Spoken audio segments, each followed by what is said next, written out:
15% da população mundial possui algum tipo de deficiência. Na tentativa de acabar com as chamadas barreiras sociais e trabalhistas, a Organização Mundial de Saúde criou o primeiro relatório sobre deficiência, que foi traduzido para o português. A ideia é que o documento sirva de guia para a inclusão do deficiente. Cada passo da Maria Eduarda, cada sorriso, cada brincadeira ao lado da filha é uma conquista para a psicóloga Tatiana Rolim, que ficou paraplégica aos 17 anos depois de ter sido atropelada.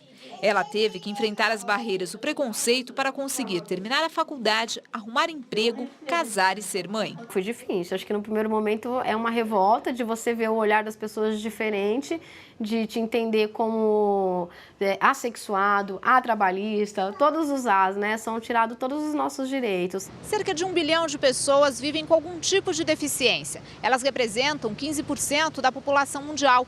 E a tendência é que esse número cresça por conta do aumento da expectativa de vida. Para garantir os direitos de cidadão à pessoa com deficiência, a Organização Mundial da Saúde elaborou um relatório com algumas recomendações para os governos. Durante este seminário na capital paulista, o documento ganhou uma versão em português, que servirá de guia para a elaboração de políticas públicas.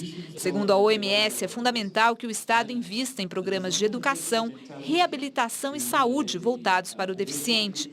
A secretária de São Paulo dos Direitos da Pessoa com Deficiência reconhece que muitas vezes nem os médicos estão preparados para lidar com o deficiente. O Brasil precisa investir fortemente no fortalecimento da formação do médico especialista, o médico fisiatra, do médico oftalmologista especializado em cego e visão subnormal. Nós precisamos fomentar a formação de recursos humanos. A OMS também alerta que qualquer pessoa pode apresentar uma deficiência temporária ou permanente e é preciso acabar com a discriminação, principalmente no mercado de trabalho.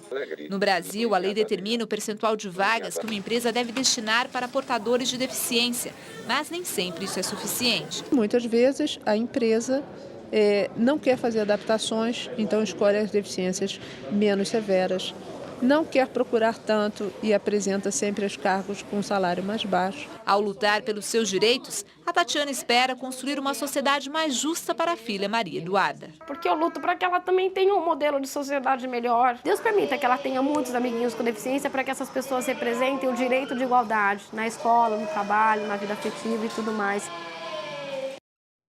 E para conversar um pouco mais com a gente sobre esse assunto, eu recebo aqui no estúdio do Jornal da Cultura o secretário adjunto da Secretaria dos Direitos da Pessoa com Deficiência de São Paulo, Marco Antônio Pellegrini. Marco Antônio, muito obrigado pela sua presença. Eu que agradeço a oportunidade de estar aqui, Ricardo. Bom, a gente viu aí na reportagem 1 bilhão de pessoas que correspondem a 15% da população mundial tem algum tipo de deficiência. Esse número ele tende a crescer. Por quê? Ele tende a crescer com o envelhecimento da população.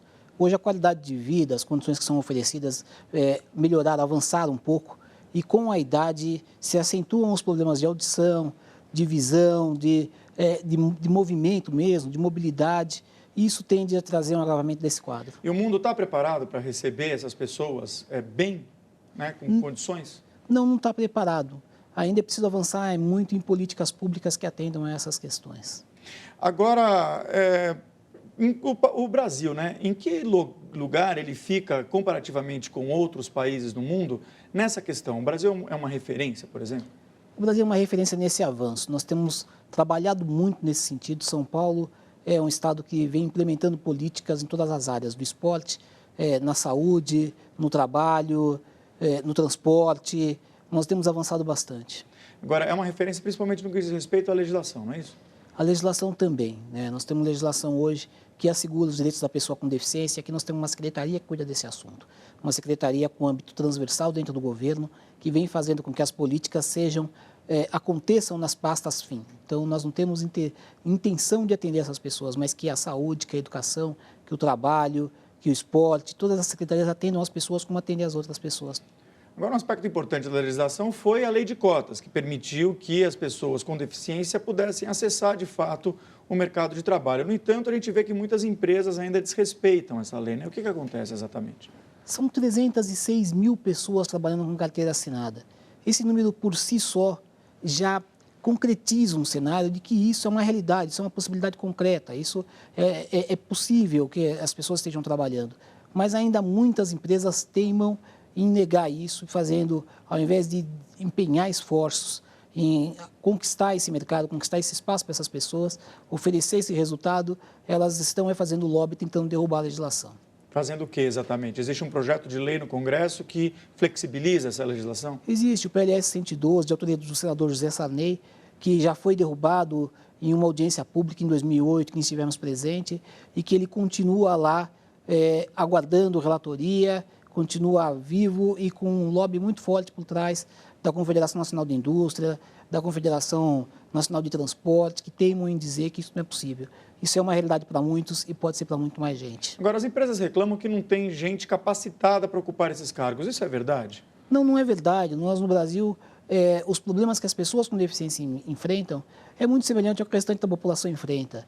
Hoje se fala muito até em abrir oportunidade para profissionais estrangeiros.